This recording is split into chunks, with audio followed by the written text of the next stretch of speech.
in Harlem today because in the last 2 weeks, according to AVP, the Anti-Violence Project, there have been 5 homophobic inspired attacks against LGBTQ people in New York City.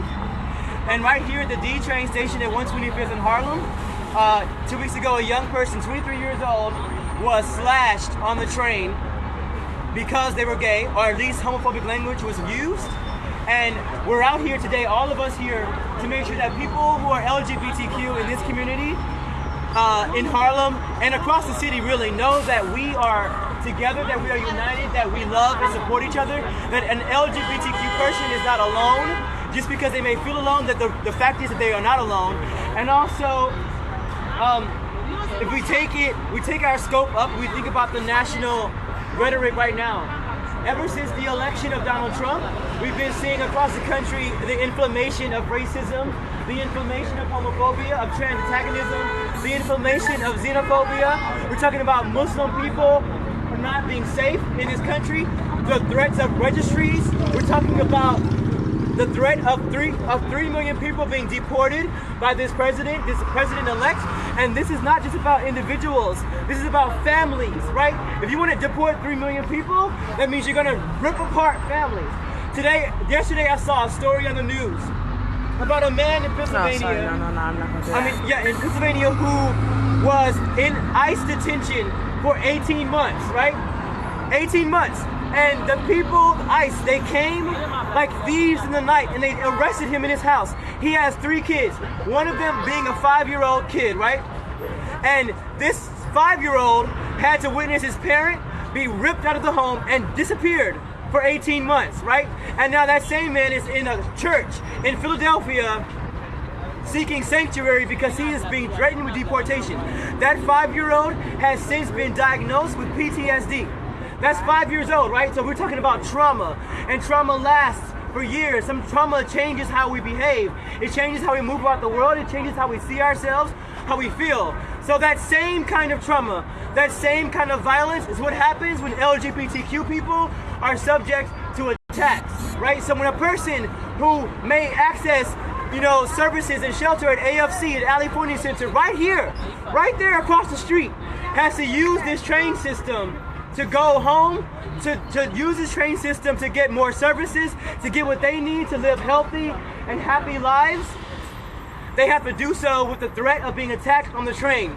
And that's not okay, and we're out here to make that known, and also so that people know that we are working every day, that we are building political power, that we are building the political power among LGBTQ people, among people of color, among people who are undocumented, people who are Muslim, people who are ostracized, marginalized people, disabled that we people. know that we can work together to build power, and we can do that through this organization, through many other organizations. And I am intentional about building power among LGBTQ young people experiencing homelessness.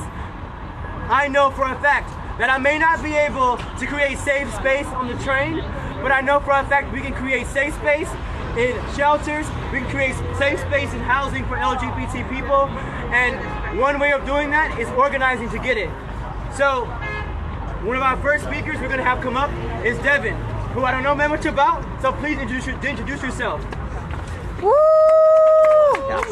Devin Lowe, represent. Hi y'all, I'm Devin Lowe. I'm Devin Lowe. I am a transgender man. I'm a queer transgender man. I'm an intersectional activist. We're out here today because an LGBTQ person was recently attacked on the train right here on 125th Street. And this is just one of hundreds of attacks that are taking place all across the country.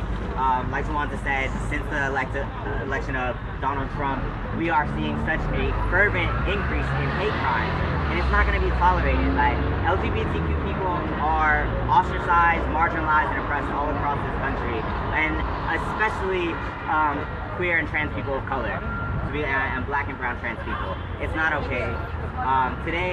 This past week was the Trans Day of Remembrance. I recognize that over 20 trans women, almost all of color, have been murdered just this year. And it happens every single year, and I'm sick of this. Like, we are out here today organizing together to show our support for the community, not just LGBTQ people, but also our straight allies, to let people know that we're standing in solidarity with queer and trans people, and that this is not okay. We're not going to tolerate the violence and discrimination. Like, we are all people, we all have hopes, we all have dreams and aspirations, and we don't deserve to be attacked for who we love or what we look like, how we choose to live our lives. And we're out here today because of this attack. A lot of people are going to say that, oh, we need more police.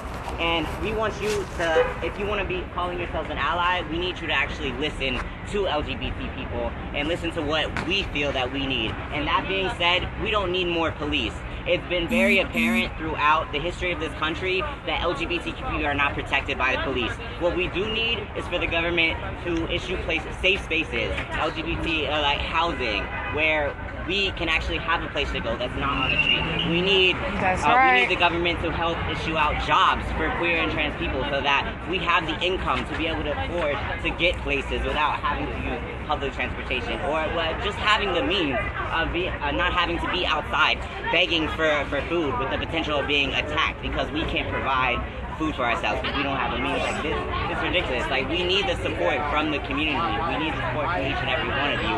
And we need you as allies because you have privilege.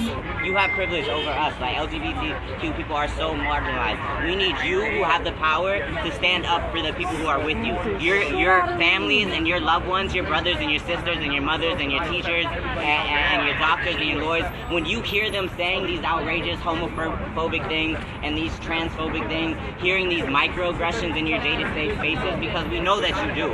We hear it all the time. You've got to speak up. We need you to say something because inevitably there are more of you than there are of us, and we need your support, and that's the only way that we're going to make a change. We need you to stand in solidarity with us. Don't, God bless y'all. In a situation like this, silence is violence. That's and that's right. something that you got to keep in mind. Silence will always be violence.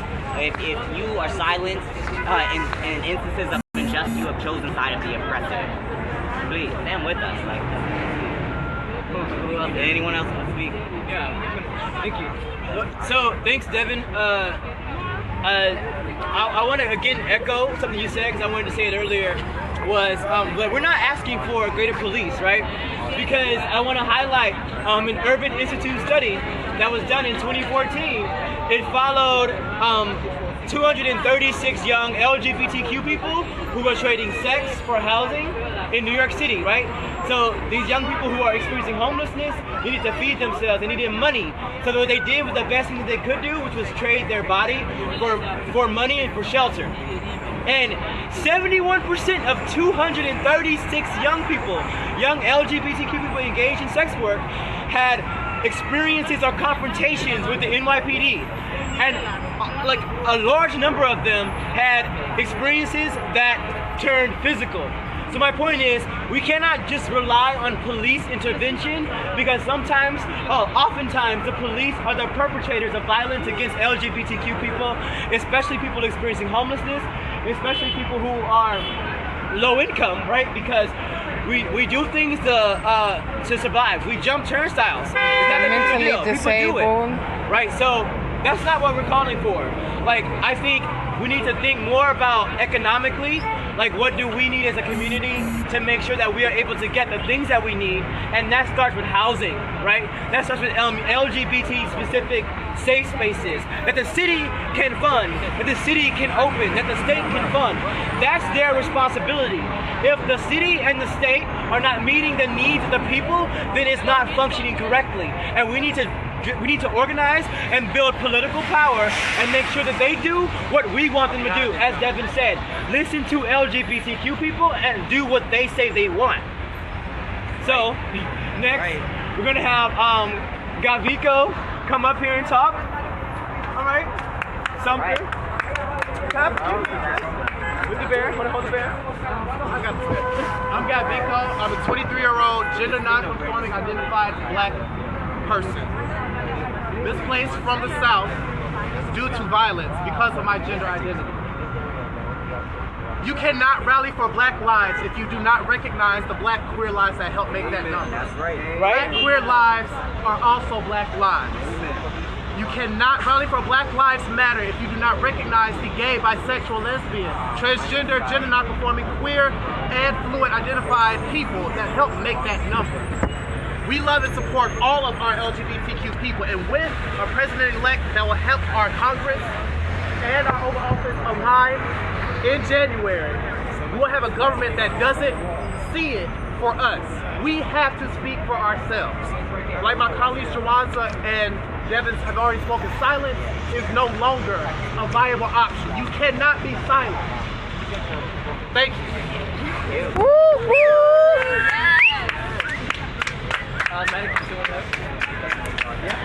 So the next, thank you, Gavyko. This is Maddox, food justice warrior, badass. Here you go, please.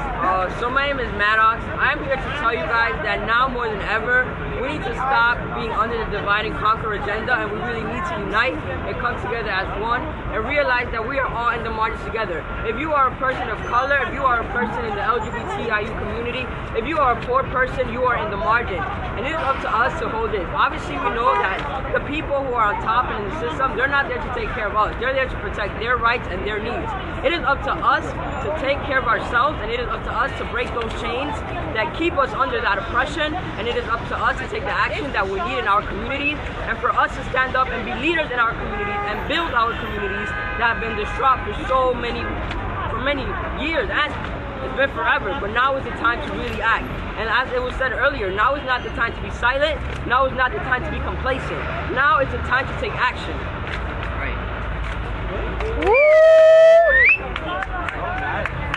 Wow, thank you, Maddox.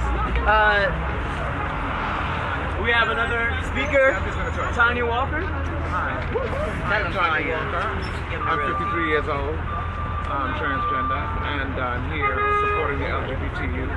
I've been an activist for more than 25 years here in New York City. And I noticed recently that the attacks on our youth have gone up, and it needs to stop. I've noticed that most of the youth who used to hang out down in Chelsea and down in the Village are no longer allowed down there. They've been chased out due to gentrification and for other reasons, and they're now here back up in Harlem with nowhere to go and nothing to do. So therefore, you know, I'm advocating for like a center here in Harlem for our youth. Our youth need a place to grow. Our youth need housing. That's right. With all these new buildings they're building in Harlem, they could put these youth in some of these homes instead of letting them live on the streets. The youth now, today, are our future, and they need to be self-actualized in society. They need security. They need a home. They need food.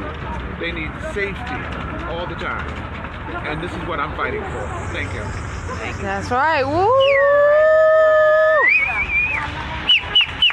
Do we have any other speakers? Anybody inspired to share? No? Well, just before we go, I want to say to the folks who are listening, one, I appreciate everybody out here that came, because all I did was ask, and they knew that it's important that we, the people who are directly impacted or who are at risk of being directly impacted by violence, That's right. that we come out for ourselves, really. This is not really just about some phantom community, some phantom person. This person that was slashed on the train could have easily been me, could have easily been any one of us. And like, the unfortunate truth is that that's probably gonna happen tonight to somebody. Maybe not us, God forbid, but what I'm saying is, these are not isolated events. This did not start when Trump became president, for anybody who has that, confusion. This is an ongoing thing that we've always dealt with, but it has always been ongoing that we've resisted this kind of violence against our communities. And that stretches beyond our gender performance, our gender identities, beyond our sexual orientation, beyond our race often even. So, I just want people who are watching to know that, at least for Queerocracy, for Vocal New York, we are organizing political power and building that power to address concrete changes for our lives, for our membership base. So if you are interested, please message me or anybody that you see out here and let me know, because I cannot I'm not the leader. I'm not the king. Like, I'm only an organizer. Oh, and an organizer is helping build that power. So thank y'all. And me too.